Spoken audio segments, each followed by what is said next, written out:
Mga ka-builders, ito yung bagong food. Ano to? Abal? Abal to? Abal, no? Abal. Ano pa sa English ang abal?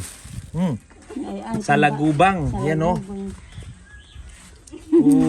Saan galing to? Sa Baitan, boss. Sa Baitan. Tapos, tatanggalin ang pakpak. Pag, naluto na to? Oo. Nilaga lang yan? Tapos, kakainin nyo na isa-isa? Hindi ay isang, ano siya sa mangga. Luto isa ulit sa mangga. Akala ko, bakit kinain ko na? Pwede naman po kainin to. Kaso nga, mas maganda yung maasim, ganun. Para hindi ang lasa. O kaya sangag siya. Isasangag. Oo, palutongin. Palutungin. Oo, masarap to. Siya sa mantika. Pero ito, pwede na to. Pwede na, boss. Pwede na. O, kainin natin. Dagman natin.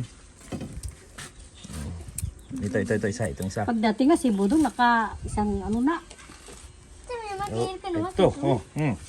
Kainin natin. Kainin natin yung Ito, salagubang. Kasama ang ulo. Ikaw, ako, boss, pwede naman. Ayaw mo, di tanggalin mo yung ulo.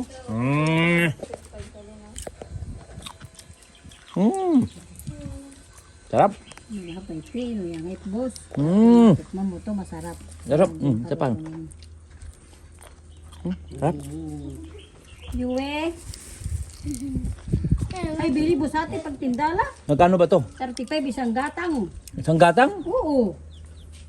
Ay, ito binigay lang nung ganan ni Kutoy. Abal. Pagkalahap ko. Mataba, ito taba yung paliwat ba yung bawa. Sold. Bagong salagubang na pagkain. Kasi kumakain ako nito kasi nung bata ako. Kumakain talaga ako niyan. Ay, mas, nga boss. Bye-bye. Kami ang